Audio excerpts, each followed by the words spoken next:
The discussion around whether U.S. sanctions will make any difference has once again become a major global topic, and audiences around the world are searching for clear, simple explanations that cut through the noise.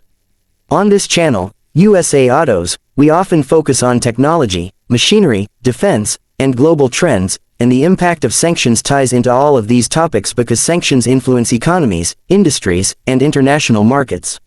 When the United States imposes sanctions, they are usually designed to pressure governments, restrict the flow of money, limit access to technology, and shape diplomatic outcomes. But the real question is, do sanctions actually work, and do they create meaningful changes in the targeted countries? Sanctions can have both immediate and long-term effects.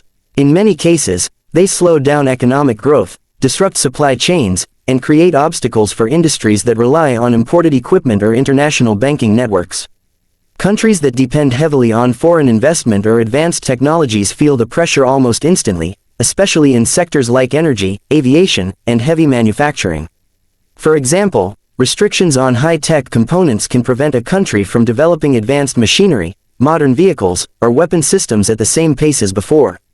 This is where the impact becomes noticeable for everyday people as well as global markets, because industries like automotive, aviation, and electronics all rely on complex international parts and partnerships. However, the effectiveness of sanctions depends heavily on how unified the global community is.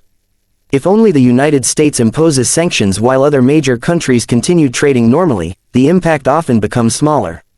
In contrast, when multiple powerful nations join together, such as the European Union, the UK, Canada, Japan, and others, the pressure becomes significantly stronger. This coordinated approach can block financial transfers, freeze assets, restrict imports, and isolate entire industries from modern technology.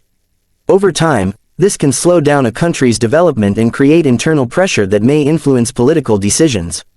Yet, history shows that sanctions do not always achieve immediate results. Some countries find alternative trade partners, develop local substitutes, or form alliances with non-Western powers. This reduces the effects of sanctions and sometimes even strengthens the targeted nation's desire to become more independent.